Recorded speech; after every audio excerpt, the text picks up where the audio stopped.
For most brides, marriage vows are sacred. For most, but not all. A wealthy New Yorker wants money more than her husband. Rosalind was the maestro. She orchestrated every single part of it. The desire for a younger lover turns a mom into a monster. Well, this was a powerful, dominating woman who had no conscience, cold-hearted, vicious. And a picture-perfect life conceals lethal problems. She had been stewing in her anger and frustration and paranoia. These deadly women's love turns to hate. They vow to have and to harm.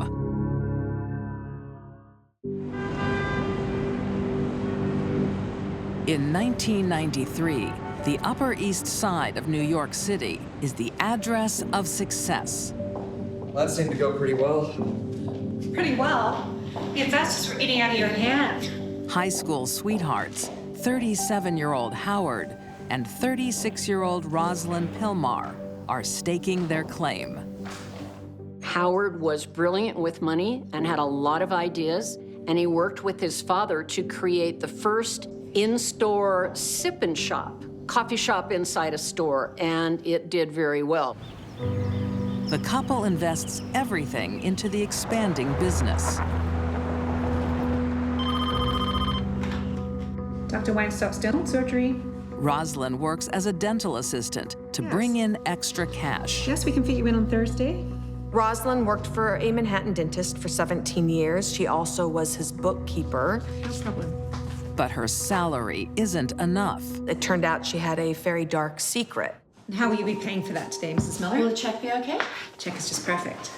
She had embezzled money from the dentist because she was doing the bookkeeping. There you go. Thank you. Thanks. Next time. Unbeknownst to Howard, Rosalind is stealing from the practice to help finance their own growing business. There was a total of 180 checks that came out to over $160,000 that she just deposited directly into her own account. Eventually, she quit that job to help Howard with the business and manage one of the shops. Keeping business in the family is a Pilmar tradition. But when Rosalind hires her 23-year-old brother, Evan Wald, family ties are tested. Evan and Howard did not get along. Howard was a bit of a perfectionist, had very high standards, and could be quite critical. This is unacceptable. Calm down. I will not calm down. You've been warned about this 4 times. Yeah, well, there's nothing wrong with this one. Excuse me. What is going on? This situation has to stop. Evan felt that he bullied his sister, didn't treat her very well, and there was a lot of tension between them. What are you even doing here? You put me in charge at the cafe. Well, maybe that was a mistake.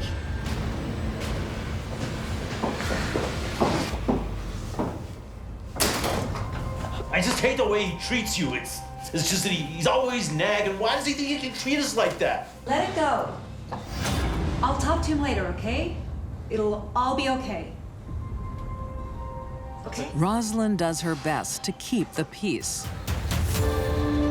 But in 1996, in an accountant's office, Rosalind has problems of her own. The figures don't lie, Rosalind. You stole a lot of money. Stole is a strong word. I should call the cops. Please, please don't tell my husband, please. Her first words were, "Don't tell my husband. Please don't tell my husband." Please. What if he decides to get a divorce? What if he decides to seek custody of their child? She's got a lot at stake. It's not just the $160,000. The auditors take pity on Rosalind. I'll give you a month. They won't press charges if she repays what she stole. Thank you. Thank you. They gave her time, and they kept calling, "Where's the money?" She kept saying, it's coming, but it never came. They finally told her they were going to make it an official complaint. And Rosalind has other financial woes. She's in charge of the Pilmar's cafe and has failed to pay $15,000 in state taxes. In situations like that, the state of New York can actually lock up the business until the taxes are paid.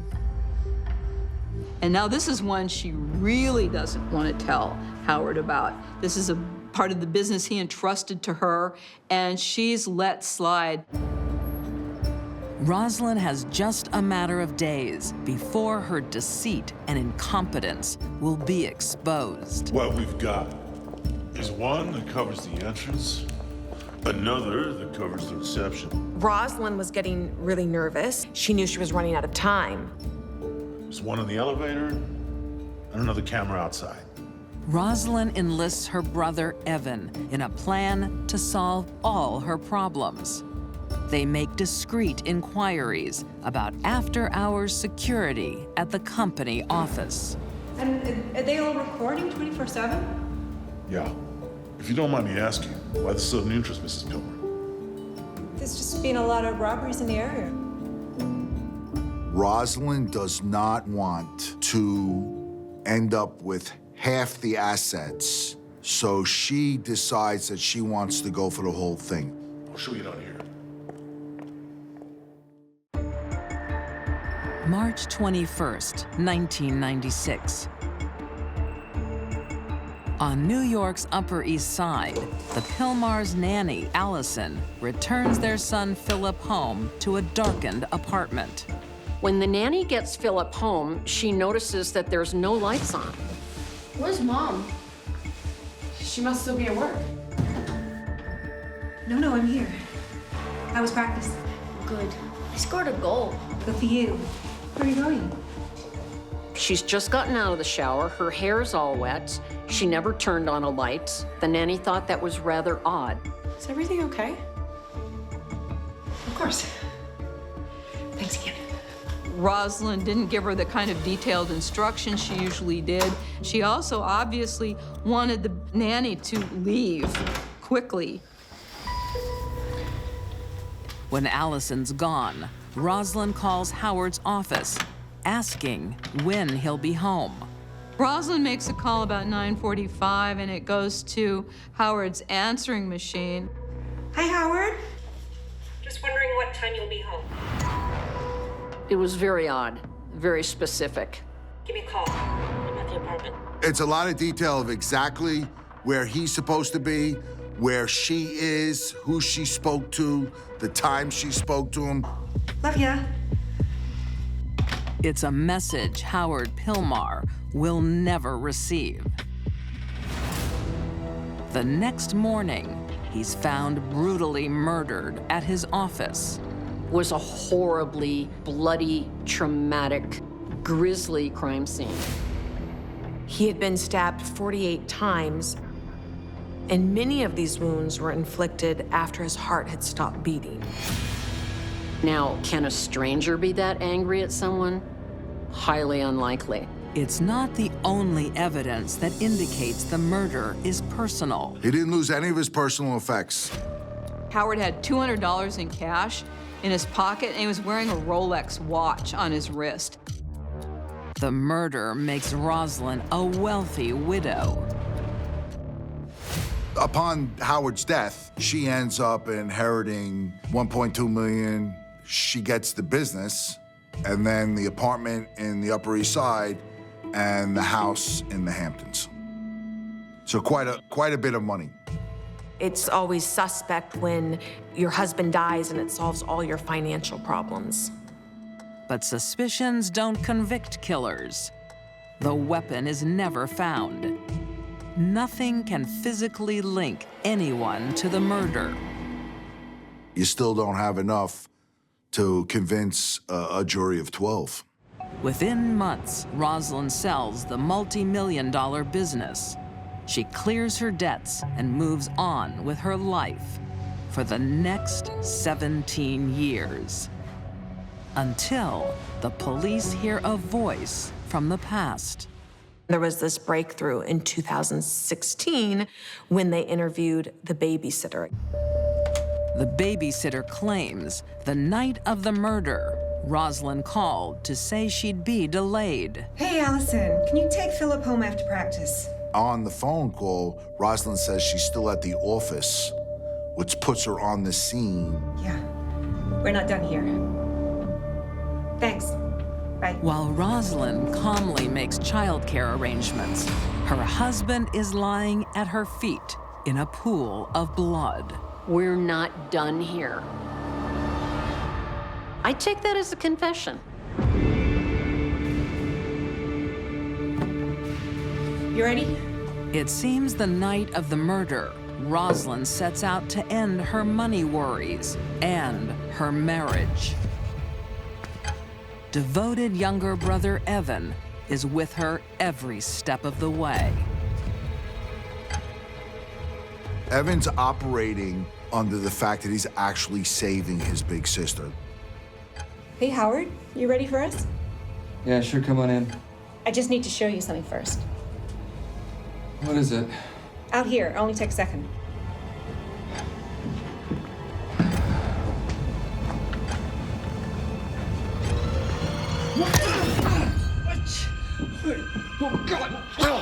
He didn't stand a chance. I mean, he was just completely caught by surprise. Once he had him down on the ground, he just kept stabbing him. It was a really vicious crime.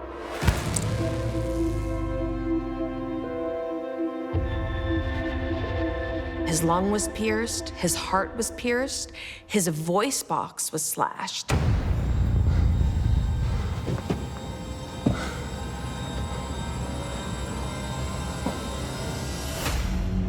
Despite the substantial fortune she inherits, Rosalind is back working as a dental assistant when the case is reopened nearly 2 decades later. The case against Rosalind is pretty circumstantial, but it's the accumulation of all this evidence that was able to be presented and that a jury was able to find them guilty. Howard's family was going to get some justice. They'd waited a long time. In 2019, both Evan Wald and Rosalind Pilmar are found guilty of second-degree murder. They are both sentenced to 25 years to life. Most people serving time for murder in prison are not natural-born killers. Rosalind is probably safe to the rest of the world, but Rosalind needs to pay her debt for taking Howard out of this world.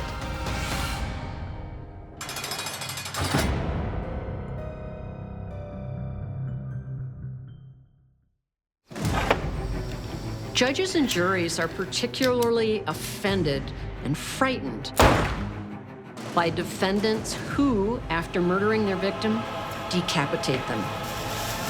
I can see why.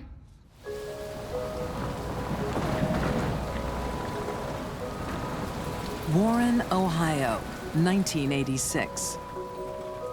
This is a blue.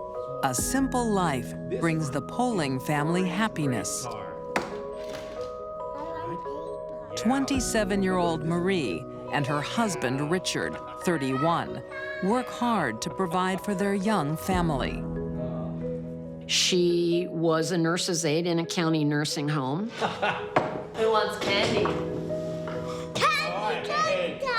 Hey, all right, slow down. Their different shifts mean the couple are often ships in the night. I'm gonna go into the mill early tonight to set up for the shift. Do you have to? But this evening, Marie wants to celebrate. What's got into you tonight? Well, I thought maybe we could celebrate. That's positive, right?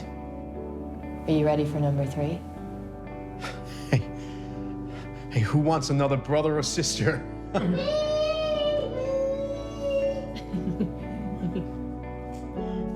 Richard was not only a good provider for her and a good father to their children, this is a man who took life seriously and responsibility and commitment seriously. But out of the house, happy families is the last thing on Marie's mind.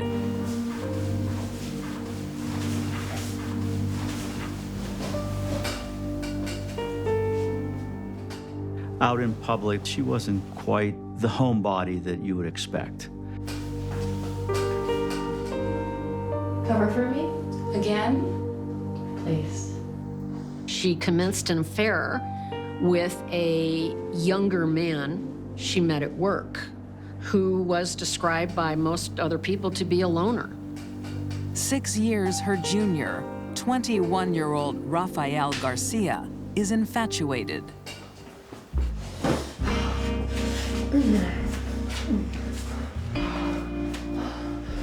I looked at Raphael as a follower. He was somewhat submissive. He was much younger than Marie. Here's a woman who's a little bit older than him, who's guiding him through, having sex with him. Come over, Sean. What about your husband? He's working the late shift. Okay.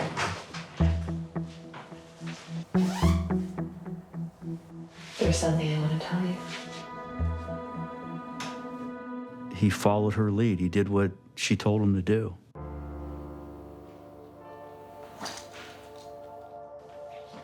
I had the exact same one when I was a kid. It's a nice car. Yeah. You take me for a ride? You know it. She was, first and foremost, a narcissistic personality. I like seeing you in this house. You're dealing with a person that defies convention, having a relationship with her lover while the kids were home. If that doesn't offend you, nothing will. But Marie plays by a different set of rules, and she knows just how to make Raphael play her game. Marie thought she could manipulate Raphael through their sexual relationship, and she was right. I'm having your baby. You're pregnant? Are you sure it's mine? Yes. I don't let Richard touch me.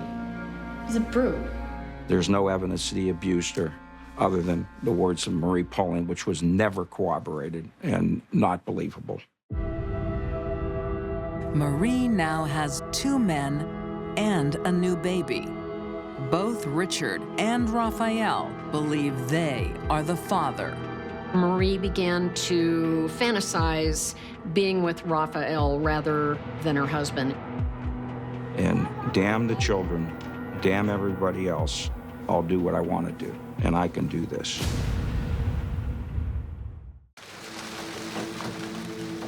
In Warren, Ohio, Richard Poling is working hard to support his 2 kids and a new baby, while his wife, Marie, is working hard to trade him in for a younger lover. She had got the nerve up to actually commit this crime and kill him.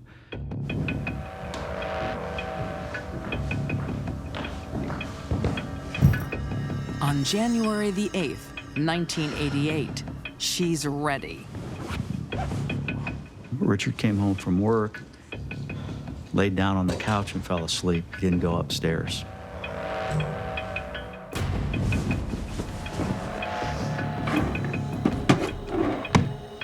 She takes Richard's .38 revolver,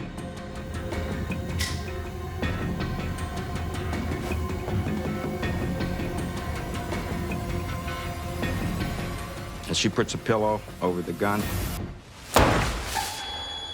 and executed him on the couch, shot him in the head.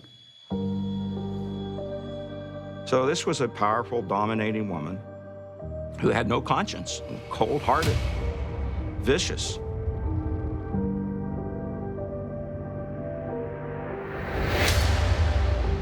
Marie's murder is messy. She calls in a favor from her co-worker, 26-year-old Carlene Robinson. Hello? Carlene, it's me. What's up? I need you to come over. Carlene went from being a friend and work associate to an accomplice after the fact of murder. They wrap Richard in bed sheets, and drag him to the basement.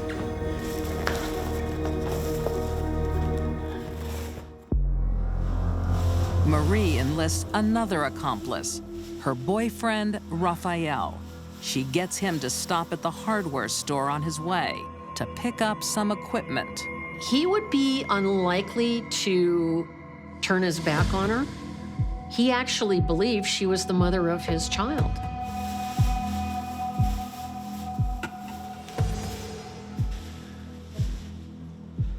What happened to the chainsaw? It's too messy. This was cheap to rent. It's a rental. You gave them your license? Raphael borrowed money from Carlene, went to a local rental area. What goes through the thought process of a criminal, we all wonder. But Raphael isn't a natural-born killer. I don't know if I can do this. Of course you can. Here, we'll laugh away through it. Marie wasn't repulsed by decapitating her husband. She thought they'd all laughed their way through it. Hey. The only one laughing is Marie. She raises the stakes. Do this one thing for me. And then you, me, our son, will all be together.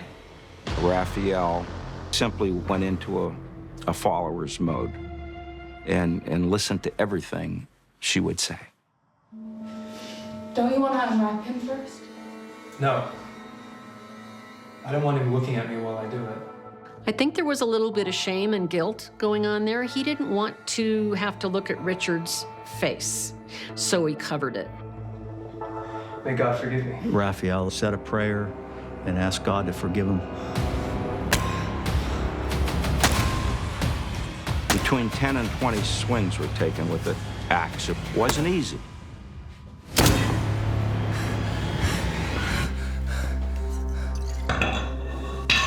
Raphael makes the ultimate show of commitment.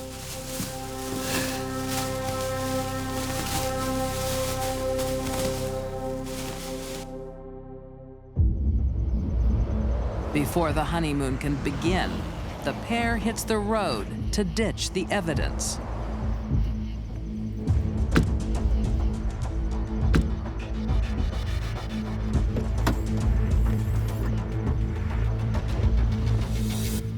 Why here? Racetrack Road. He loved his cars.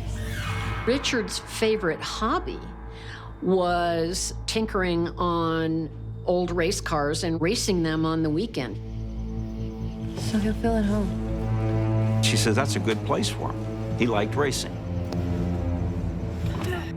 What her thinking was, I really don't know.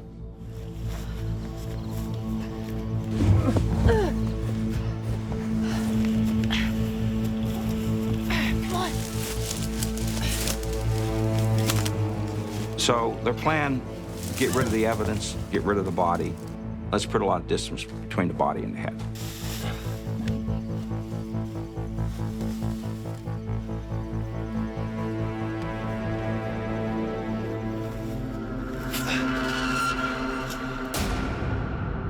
Marie actually thought she could get away with murder, the perfect murder.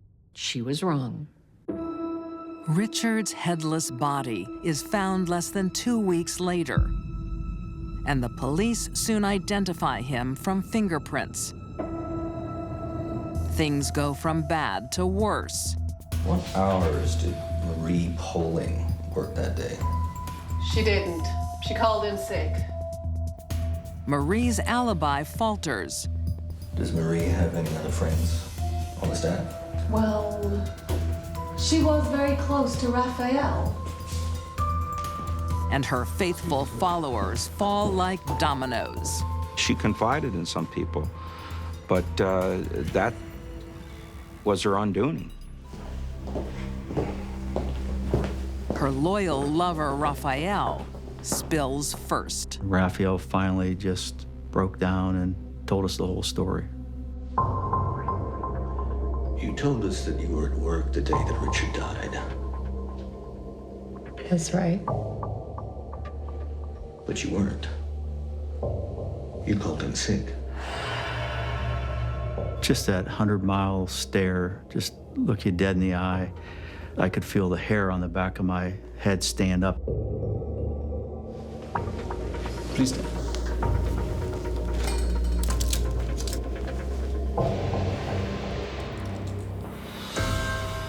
Marie's helper, Carlene Robinson, is convicted of obstruction of justice and perjury. She's sentenced to 18 months behind bars. Rafael Garcia is convicted of aggravated burglary, abuse of a corpse, and obstruction of justice. He serves 13 years before being released in 2001. Rafael thought that this was the one. He was going to replace Richard, and he was going to be the love of Marie's life forever. But their relationship is built on murder and a lie.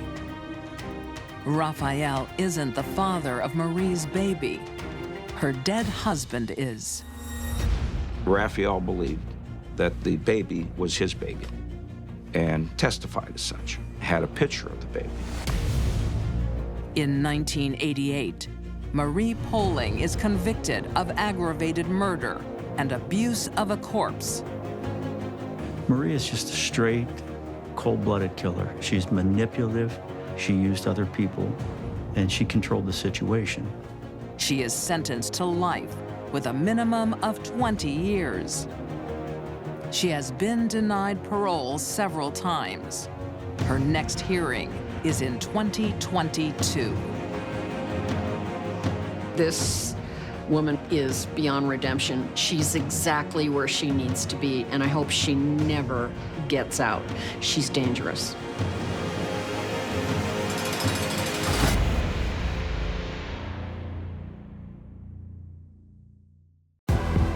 It was like lighting the fuse on a stick of dynamite. I hate you. You've destroyed my life. Nothing good was going to come from it.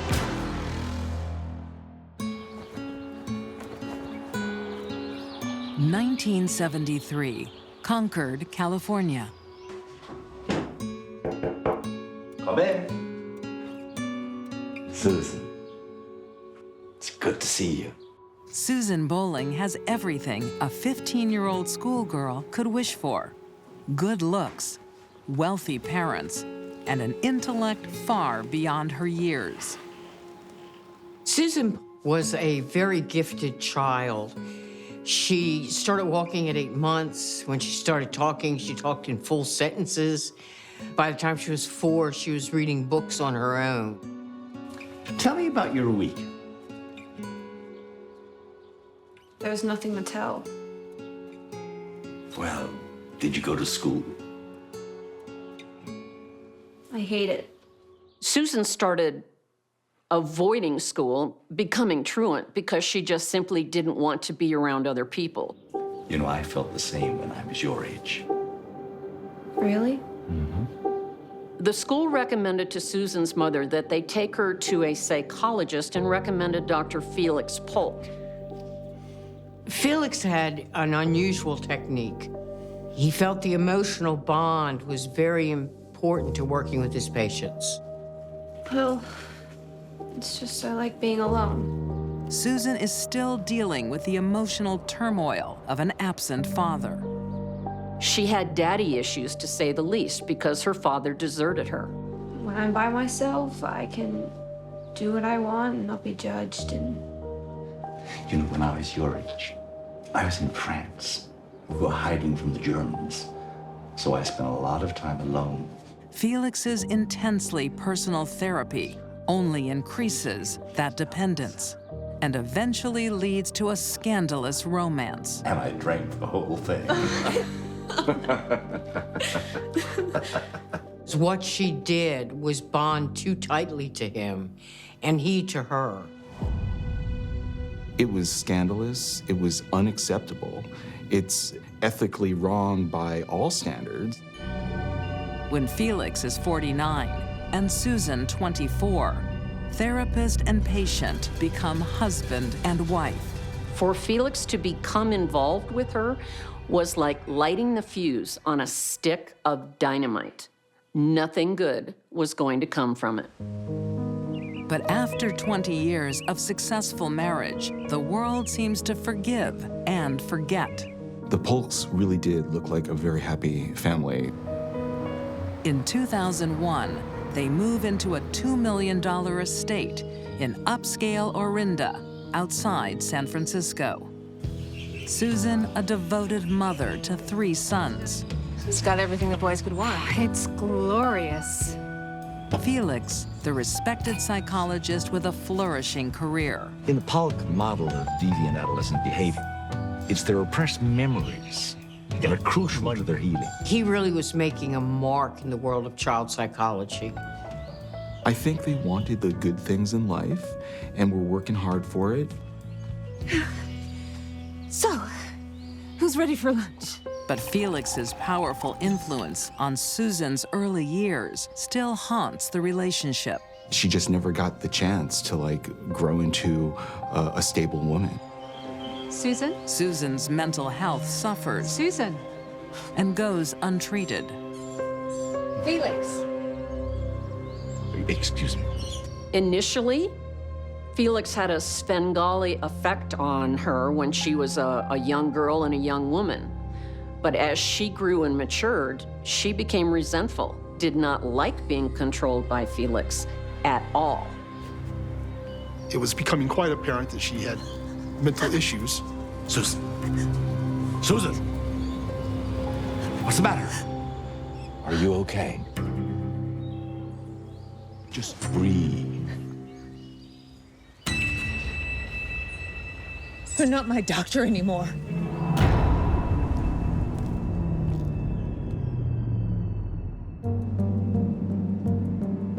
Behind the closed doors of the Polk estate, Susan spirals into dysfunction and delusion. Any good news today? I saw the messages. You're a spy. She was searching the newspaper for secret codes. Calm down. You're a very dangerous man. At one point, she believed that Felix had been employed by the CIA. She was all over the place on those kind of accusations. All this was starting to tell me that Susan is in some other world, living in some sort of fantasy world. Dad? It's okay, son. Your father is a spy. He's gonna hurt us. This instability set up a bad atmosphere in the home. It was very detrimental to the boys. 14-year-old Gabe Polk sees it all. You could tell that he was just emotionally impacted by all this stuff. A delusion as strong as Susan's is a sign of serious mental problems. Felix did nothing about her delusions, and Susan became sicker and sicker. The family facade crumbles. Local police become regular visitors to the luxury home. Here we go again. Susan's delusions create constant chaos. The marriage really started going south. At last, I want you to evict him. A lot of yelling, a lot of fighting, a lot of throwing of objects. She hit me. Take him away. On one occasion when the police were there, she told them to take Felix to jail. Tell me what's going on. He is controlling. He's controlled my entire life. Susan reaches her breaking point. If Felix isn't leaving, then she is. Ow! Take me to jail! She slapped him in front of the police and said, "Okay, take me." They wouldn't take her either. I have a feeling they wanted nothing to do with her. Susan files for divorce. After 30 years of dependence, she reclaims her life and sets her sights on Montana. Susan was so happy with her life in Montana, she didn't even come back for the divorce proceedings. That would prove to be a mistake.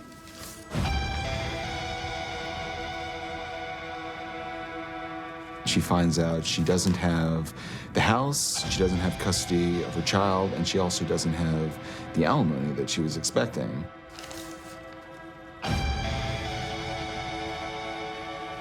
From that point forward, Felix became public enemy #1. A bitter marriage ends in divorce. 45-year-old Susan Polk walks away with nothing. I mean, here's a woman that lived pretty good. Nice $2 million home in Orinda, nice living, basically the money to do whatever she wanted to do. And when that all went south for her, she wasn't going to tolerate that. Hello? I want 20 million transferred into my account. She flew into a rage. Her life was crumbling right in front of her. Susan, you know I don't have that sort of money. Find it, or I'll blow your brains out! Dad, I'm scared for you. It's okay. Don't you worry, you promised me. Gabe might have been pretty afraid of the whole situation and his mother at the time. Susan just wasn't stable mentally. Susan's next move comes out of the blue.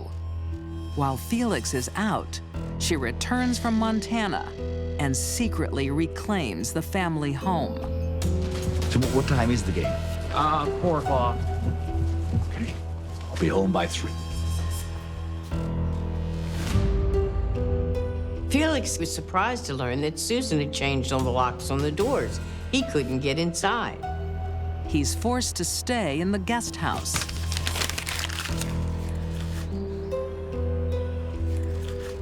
It's okay.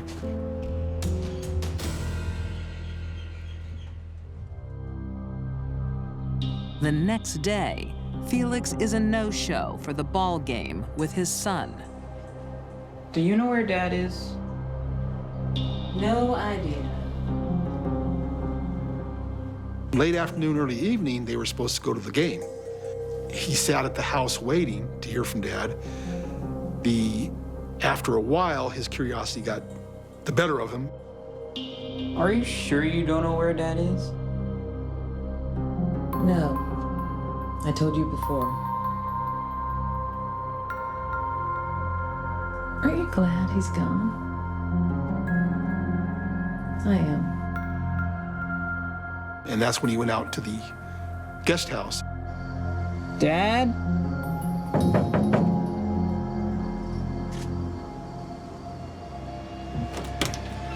Dad? Finding a parent or anyone that you love who's been stabbed to death is probably something that's never going to go away. It could ruin their life. 911, what's your emergency? I need help. It's my father. He's dead. There's blood everywhere. Okay, stay calm. We're gonna send out a car.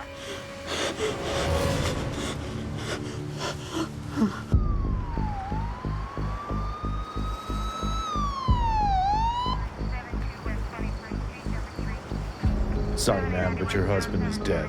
Susan's reaction to her husband's death raises immediate suspicions. Susan exhibited no sadness, anxiety, panic, hysteria, anything.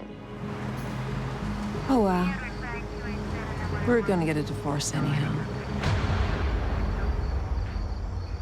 She didn't even seem to really care that her youngest boy had found her husband lying in a pool of blood, which struck me as odd. Ma'am, I think you better follow us. Susan's lips are sealed. But the crime scene tells investigators all they need to know about October 13th, 2002. And the most significant find was the hair. They found Susan Polk's hair strands in one of his hands. I mean, that put her right there in the fight.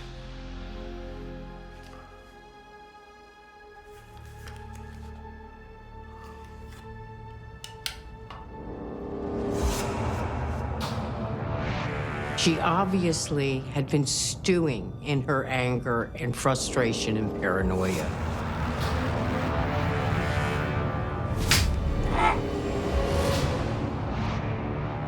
The blow to Felix's head would have been enough to render him dazed and confused. Susan? At that point, Susan began the stabbing. And she stabbed him over and over and over again. She was unleashing the animal within her. There was no way Felix was going to get out of that confrontation alive.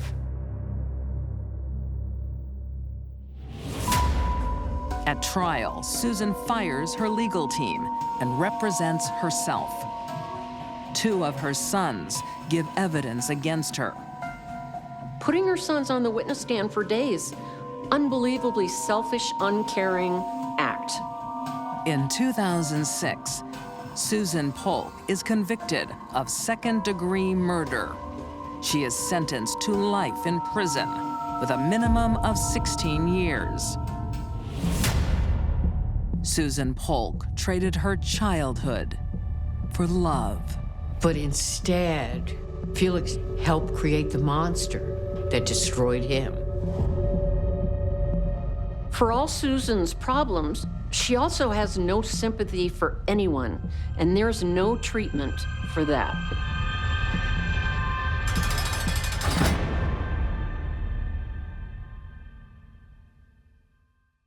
These deadly women killed the men they once loved. Howard Pilmar turned her husband's murder into a family affair. Marie Poling sacrificed a hard-working father for a younger lover. And Susan Polk's delusions and paranoia ended in bloodshed. All 3 women vowed to cherish these men, then decided to have and to harm.